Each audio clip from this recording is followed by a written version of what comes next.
Fala galera, seja muito bem-vindo, seja muito bem-vinda à nossa terceira aula do curso de Python. Meu nome é Gustavo, sou estudante de Ciência da Computação lá no Instituto Federal do Ceará, no campus Maracanaú, e também trabalho como desenvolvedor front-end na stack de React.js, com TypeScript e JavaScript. E bom, na aula de hoje a gente vai ver um pouquinho sobre estruturas condicionais no Python, e o que ela pode fazer para a gente e como isso influencia no nosso método de programar. No Python, nos é fornecido dois métodos de estruturas condicional. Primeiro a gente tem o if-else e também o switch case, que na verdade no Python é o match case, mas mais para frente eu explico mais sobre ele, certo? Primeiro aqui no if-else, o que acontece? Então assim, por definição, o que é ele, A condicional if é uma estrutura condicional que executa a afirmação dentro do bloco, se determinada condição for verdadeira. Se for falsa, executa as afirmações dentro do else, se houver. Tá, Gustavo, mas o que é esse if, o que é esse else, o que é essa condição verdadeira, o que é o bloco, o que é tudo isso? Eu montei aqui um esquemazinho no Whimsical. O Whimsical é um programa de mapa mental, e eu montei esse fluxograma aqui para mostrar para vocês mais ou menos como funciona na vida real, Então, quando você vai fazer um login lá no seu Facebook, no seu Instagram, no Twitter, alguma coisa assim, a gente basicamente vai ter essa lógica de funcionamento. Você entra lá no seu aplicativo, faz a inserção das suas credenciais lá, o seu arroba, o seu e-mail, o número do seu telefone, alguma coisa assim que te identifique, sua senha. E a partir do momento que você clica em login, o programa no back-end é feito uma autenticação dos seus dados. Ele vai lá no banco de dados e verifica se o if o usuário existe, ele vai verificar essa condição. Ele foi lá, pegou o seu arroba, foi lá no banco de dados. Gustavo existe? Se eu não existir lá, ele vai me mandar para a tela de cadastros. E a partir da tela de cadastros, eu faço meu login e sigo a lógica de autenticação. Voltando aqui, se o usuário existe e for verdade, se for true, ele vai se fazer outra pergunta. Dados válidos, ele vai se perguntar, essa senha corresponde a esse nick, a esse arroba, a esse e-mail? Se não, eu volto lá, é me retornado um erro, e ele me retorna lá a inserção das credenciais. Eu volto lá para o login para que eu digite a senha certa, para que eu verifique se eu, digitei algo errado, alguma coisa assim. Se meus dados forem válidos, eu volto para a homepage. Ele me retorna, ele me redireciona para a homepage. Então, basicamente é isso. E tanto assim no código, na lógica, na vida real, sempre assim, a gente sempre está em questões de condição. Eu vou no supermercado e aí eu preciso comprar pão e leite, Se não tiver o pão, eu só trago leite. Ou se não tiver o leite, eu só trago pão, e assim por diante. Tanto é assim na vida real, é assim no código, certo? E para que a gente não fique só na teoria, só na exemplificação, a gente vai fazer uns exercícios aqui que vai ser bem fácil de entender como é que isso funciona, porque o Python ele tem assim uma linguagem bem enxutinha. Então você não precisa aprender a escrever muita coisa. O inglês assim básico é só. Então, vamos lá. No if-else, a gente, pelo menos no Python, a gente tem três condições. Tem três versões, na verdade. A bifurcada, que é essa daqui, que eu acabei de mostrar, ele se faz uma pergunta e um dos retornos é outra pergunta, é uma outra condição. A gente tem um caso simples, que seria, no caso, um retorno só, e o caso múltiplo, que seriam várias interseções entre as perguntas. Então, mostrando aqui no nosso Google Colab, se você não se cadastrou aí, eu recomendo. É uma plataforma muito boa para você rodar o código aí. Por exemplo, agora eu estou no Windows, mas se você tiver no Mac vai rodar, se você tiver no Linux vai rodar, certo? Então, é tudo aqui pelo seu browser. Então, aqui eu tenho três casos. Simples, duas opções e múltiplas opções. E para cada um, a gente vai fazer uma tarefinha legal. Então, quando é que eu vou usar o caso simples? Quando há apenas uma condição de retorno. Que condição de retorno é essa? Vamos lá, vou só tomar uma água aqui.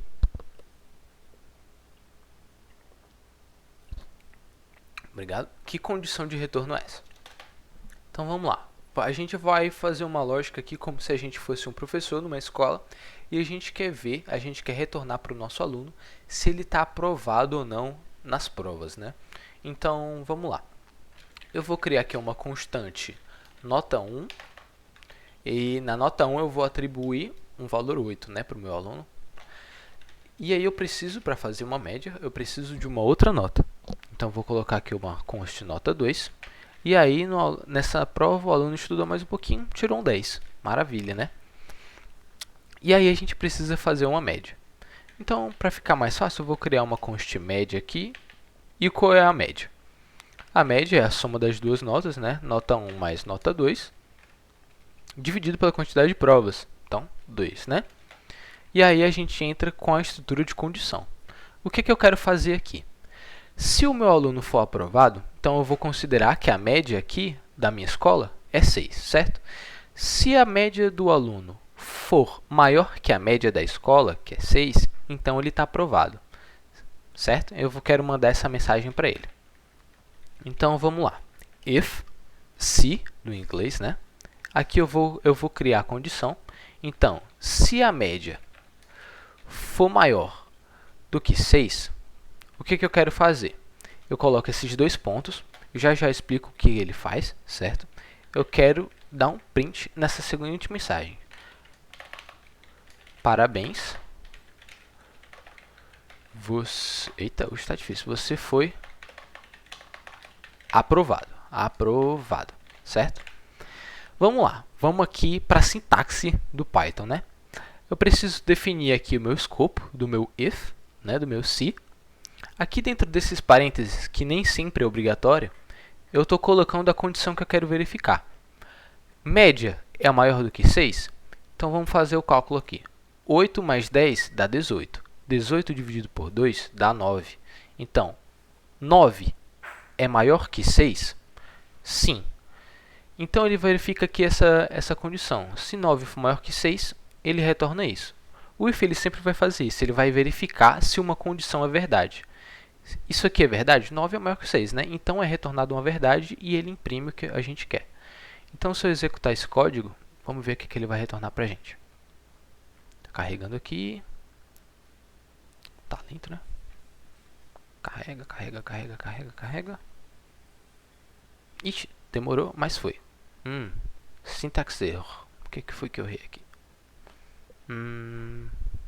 Ah, tá. No Python, a gente não precisa definir constantes, né? Então, aqui é um costume de programar em JavaScript. Então, agora, se eu executar, vai dar tudo certo. Parabéns, você foi aprovado. Então, a gente pode ver aqui que, né, o nosso resultado foi aprovado. Então, mas beleza.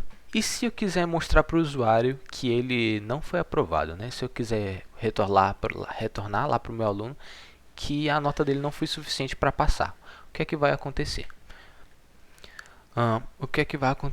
Vamos usar a mesma lógica, né? Então, eu vou copiar aqui as minhas notas e a minha média, certo? Para reaproveitar o código. E aí eu vou copiar o meu... vamos digitar, né? Então, if média é maior que 6, ele vai se fazer essa pergunta. Se sim, eu vou printar a seguinte mensagem. Parabéns, você foi aprovado. E aí, se não for aprovado, o que eu faço? Como é que é se não em inglês? Else. Else, eu quero fazer essa outra mensagem. Infelizmente, você não foi aprovado. Dedique-se mais. Então, a gente aí agora tem a nossa condição dupla, né? Que nem a gente estava mostrando lá no Whimsicott. Se o usuário existe, sim e não. Né? E a mesma coisa aqui. Média maior que 6, se sim, se não. Então, aqui a gente já pode constar, né? Porque a gente copiou o código, a gente sabe que ele vai dar que a média vai dar maior que 6. Mas vamos executar para ver o que ele vai mostrar. Parabéns, você foi aprovado. Deixa eu colocar uma exclamaçãozinha aqui só para fazer uma diferença da mensagem anterior. Parabéns, você foi aprovado e está aqui. Então significa que o nosso código está funcionando e que a média está sendo verificada e no caso ela é maior que 6. Né? Mas vamos aqui fazer uma outra comparação. Se o nosso usuário numa prova, por exemplo, ele tirou um 4, o que vai acontecer? Infelizmente você não foi aprovado. Né? O que está acontecendo aqui? 8 mais 4 é 12. 12 dividido por 2 é 6. O que está acontecendo? A nossa lógica ela não está incluindo se a média é igual a 6. Né? Ela tem que ser maior. Certo? Se ela não for maior, ela não é igual, se ela não for maior, ela entra aqui ela cai na segunda condição, né? Então o que está acontecendo? Eu posso substituir esse 6 aqui, né? 6 é maior que 6? 6 é igual a 6, né? Então ele não vai entrar aqui. Ele vai entrar aqui. Para que isso possa acontecer, para que se o aluno tirou uma média igual a 6 e ele foi aprovado, o que eu tenho que fazer? Eu tenho que colocar aqui a minha média, se é maior igual a 6. Então, se eu executar o meu código agora, parabéns, você foi aprovado. E aí, se eu diminuir um pouquinho a nota aqui do meu aluno, colocar aqui que ele tirou duas notas 4, né? Infelizmente, você não foi aprovado. Dedique-se mais. E aí, existe um outro conjunto de casos na programação em que a gente precisa criar soluções aninhadas, né? Soluções que dependam uma das outras. Então, a gente cai aqui nos casos múltiplos, né? Deixa eu aumentar um pouquinho aqui, né? Acho que tá bom, dá pra ler, né? Acho que sim. Então, os nossos casos múltiplos. Então, o que acontece? Deixa eu tomar mais um copo d'água aqui. A gente cai nos nossos casos múltiplos. Então, vamos lá. Seguindo a nossa lógica aqui de aprovação e reprovação dos nossos alunos, quando um aluno for aprovado com uma nota maior ou igual a 8, eu quero uma mensagem diferente para ele, certo? Então, eu vou pegar aqui o meu conjunto de notas, né? Nota 1, nota 2. Eu vou até colocar uma terceira nota aqui, uma nota 3, e aí eu vou colocá-la aqui como 10. Aqui eu vou colocar como 8, e aqui eu vou colocar um outro 8 também. Certo? E a minha média agora ela não é dividida por 2, né? É dividida por 3, e eu preciso aqui adicionar na soma a minha nota 3. Perfeito. Então, vamos aqui criar as nossas condições, né? Se a minha nota for... Cadê? Se a minha média, minha nota não, se a minha média for maior igual a 8, eu quero retornar para o usuário a seguinte mensagem. Opa. Parabéns. Cadê?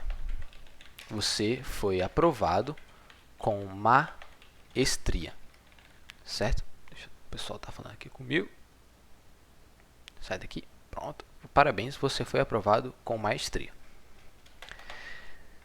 E aí eu preciso colocar uma outra condição, porque eu ainda preciso verificar se o usuário ele foi aprovado, né? Se o meu aluno foi aprovado. Então o que eu vou fazer? Se não, se. E aí, para não ficar esse negócio comprido aqui, o Python deixa eu fazer isso aqui, ó. Elif, o famoso if, elif do Python, certo? Se não, se média for maior ou igual a 6 and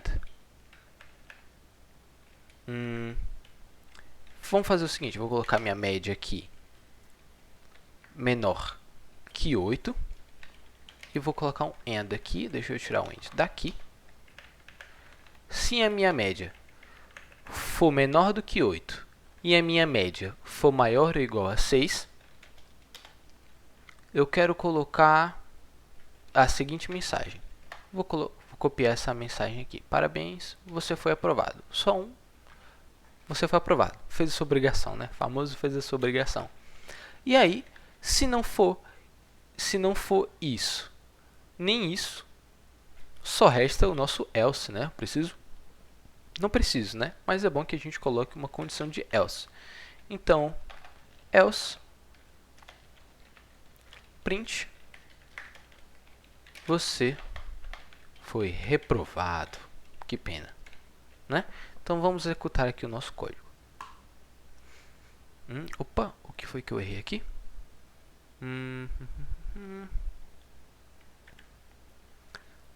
Tá. Eu coloquei aqui nota 2, nota 3. Tá aqui. Coloquei duas notas 2, né? Então, vamos executar aqui para ver o que aconteceu. Parabéns, você foi aprovado com maestria. Né? Então, vamos aqui baixar um pouquinho a nota desse aluno. Ele tirou um 4 e aqui ele tirou um 5. Né? Você foi reprovado. Que pena. E agora um caso que a nota tem que ser que nem 6, né? Então, em vez desse 4, ele tirou um outro 8 aqui, né? Parabéns, você foi aprovado.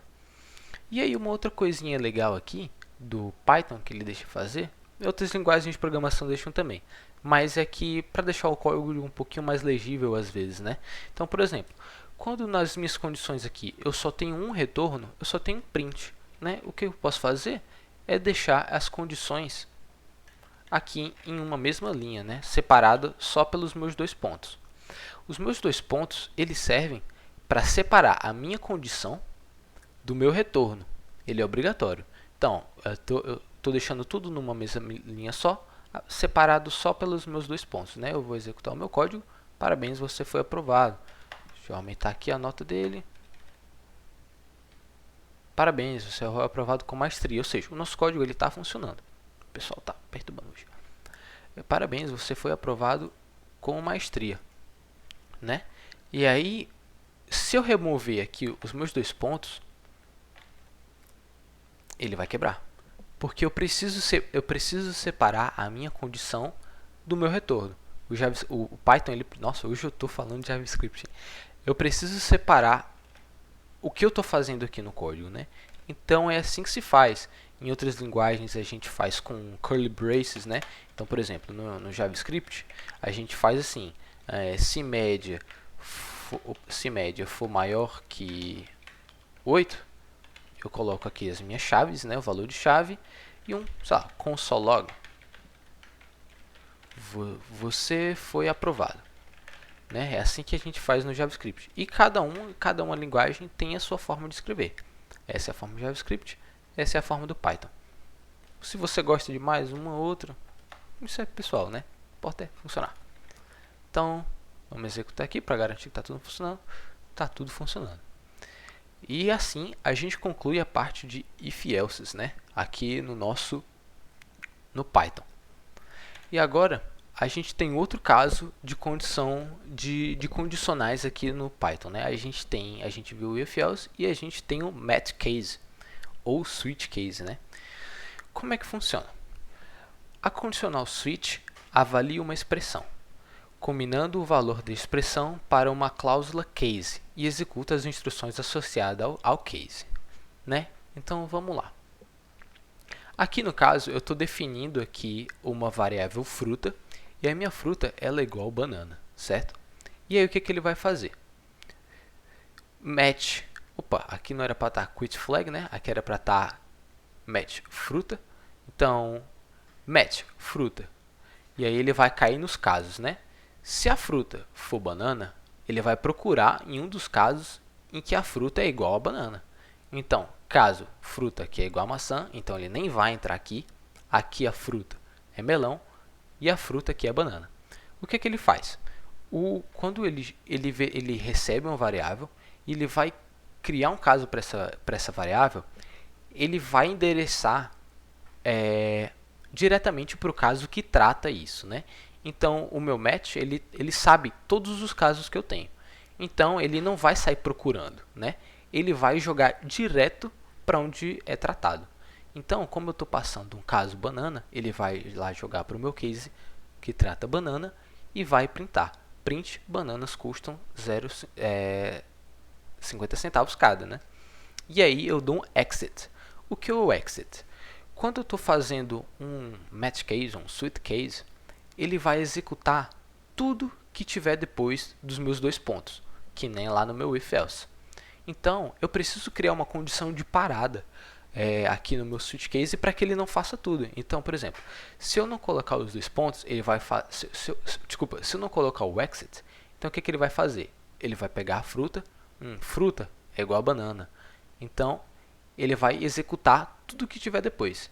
Então, se eu não tivesse colocado esse exit, ele ia plantar bananas custam 50 centavos, ele ia entrar no caso melão, ia printar melões custam 4,50 cada. Então eu sempre preciso colocar um valor, um retorno, uma função de parada, né? Aqui no Python é o exit, no JavaScript é o... Nossa, esqueci agora. Mas, é o break. Pronto, é o break no JavaScript e assim por diante nas outras linguagens, né? Só que existe uma coisa curiosa aqui no Python, né? Até pouco tempo, então se eu mostrar aqui na documentação do Python, cadê? Não é na documentação. Não, claro que é na documentação, mas deixa eu entrar aqui no site do Python. Aqui em que versão? Para a gente saber em que versão ele está. Tá aqui, ó, Python 3.10.2. O que acontece? Até pouco tempo atrás não existia o match case no Python, né? O switch case do Python. Ele não existia. As condicionais eram feitas todas com if else. Então, quando os programadores estavam lá fazendo as condições, eram seções assim, são seções e seções de else if gigantes. Então, se você já pegou um código Python que tem muitas verificações, é muito fácil você ver esse tipo de situação. Eu ouso dizer que mais ou menos nesse nível aqui. Então, são muitas condições, né? É muito mal performático você ter que ficar verificando todas as condições. Seria muito melhor no switch case, né? Porque a partir do momento que você tem um valor e você tem um caso que trata esse valor, é retornado para a gente só o que deve ser executado. Como isso é uma feature muito nova do Python, né? Só na versão mais recente isso foi incluso. Muitos cantos ainda não conseguem executar o switch case em produção, né? Então, por exemplo, se eu vir aqui no Replit, replit.com, é porque eu não estou com Python instalado aqui no meu computador, mas se você vier no Replit, que é um programa de compilação online, né? Tem Python, tem Node, tem C, tem Java. Se eu for criar aqui um programazinho em Python, que acho que ele deve mostrar aqui qual é a versão que ele está rodando, né? Ó, Python 3.8.2. Ele me dá a data, né? 26. Opa, default 26 de fevereiro? Hoje é de 24, né? Estranho. Mas é isso, né? Para você ver como até hoje, algumas versões legadas são mais usadas, né? Então, a recomendação que eu dou é que não use o match case em produção, porque vai quebrar. Nem todos os programas ainda dão suporte ao match case do Python. Mas para poder mostrar para vocês como funciona, eu vou abrir aqui o meu VS Code e eu vou mostrar para vocês como funciona aqui em JavaScript mesmo, porque a lógica é a mesma, a lógica é idêntica, só o que muda é a sintaxe. Então a gente já está aqui aqui no Replit. Eu vou mostrar por aqui mesmo. Então JavaScript. Tá aqui o Node, né? Node e JavaScript. Então, vamos criar aqui o nosso programazinho em JavaScript. Deixa ele carregar aí. Né? Então eu vou fazer o mesmo caso lá que a gente criou no Python. Então vou colocar aqui uma const. E aqui no JavaScript eu preciso ter minha const, né? Então minha const fruta vai ser igual a banana, certo? E aí eu vou entrar no meu switch. Switch banana. Opa, switch fruta. E aqui a sintaxe é um pouquinho diferente aqui no JavaScript, né? Mas vamos lá. Case fruta é igual. No JavaScript eu quero verificar se esse valor é idêntico, né? Tanto o tipo quanto o valor que está dentro da string. Então, se fruta é igual a banana, o que eu quero fazer? Os dois pontos, eu quero dar um console.log a fruta é banana. E aqui eu dou um break. Só que vamos criar outros casos, né? Case fruta é igual a uva. Eu coloco os dois pontos. Console.log, que é o print, né? O JavaScript também tem um print, mas eu vou dar um console.log aqui. A fruta é uva. E eu vou colocar aqui só mais um caso, né? Deixa eu indentar aqui, colocar só mais um caso, para não ficar tão vazio. Então, case, fruta é igual a, sei lá, manga, console, ponto log, a fruta é manga. E eu vou dar um break.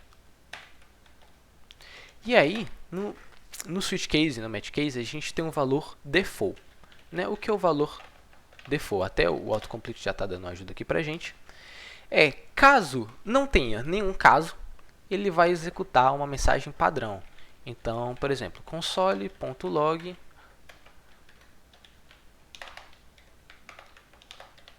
nossa, nós ainda não temos essa fruta, né? Então, vamos executar aqui o nosso código, se tiver tudo certo. Nós não temos ainda essa fruta. Por quê?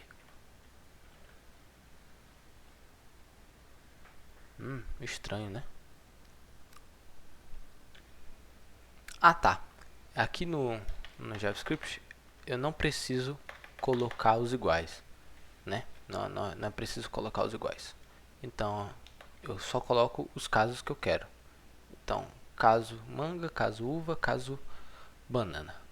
Então, agora se eu executar, tá, o que está acontecendo aqui agora? O que ele está dizendo aqui? Print is not defined. Então, pronto. Agora, meu filho, por favor. Pronto, a fruta é uva. Agora vamos mudar aqui. Vamos mudar aqui a fruta. Vou colocar, sei lá, melão, que é um caso que não existe ali nos nossos tratamentos, né?